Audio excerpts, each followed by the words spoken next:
भोजपुरिया किस्मत से इहू के माल पटे मेहनत से जब उठ सटे रे पार्टनर सदम न रे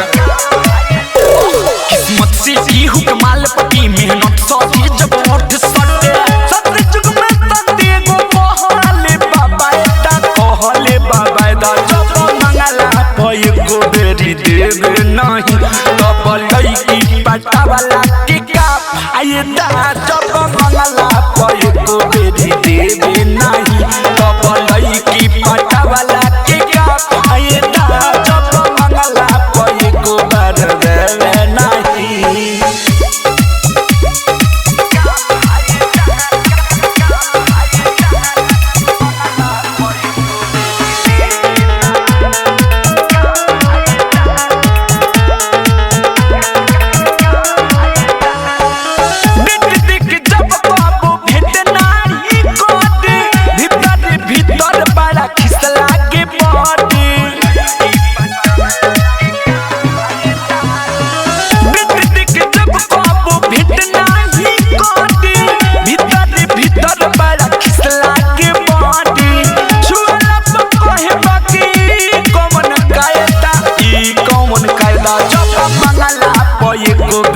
देवे नहीं तब लईकी पटा वाला के काप आये दा जब मंगला कोई को बात देवे नहीं तब लईकी पटा वाला के काप आये दा जब मंगला मोए को बार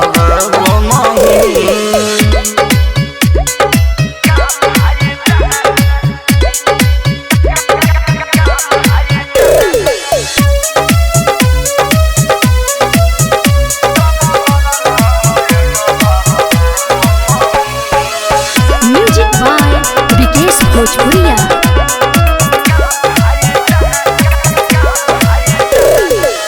अलबेलाया सुकिया मीठू मिसाइल प्यार को के असही बाटी पाछताइल अलबेलाया सुकिया मीठू मिसाइल प्यार को के असही बाटी पाछताइल राइटर थारुई बात पय को बेरी देवे नहीं तब लईकी पटा वाला के काप आये दा जब मंगला पय को बात देवे नहीं तब लईकी पटा वाला के काप आये दा जब मंगला मोए को बार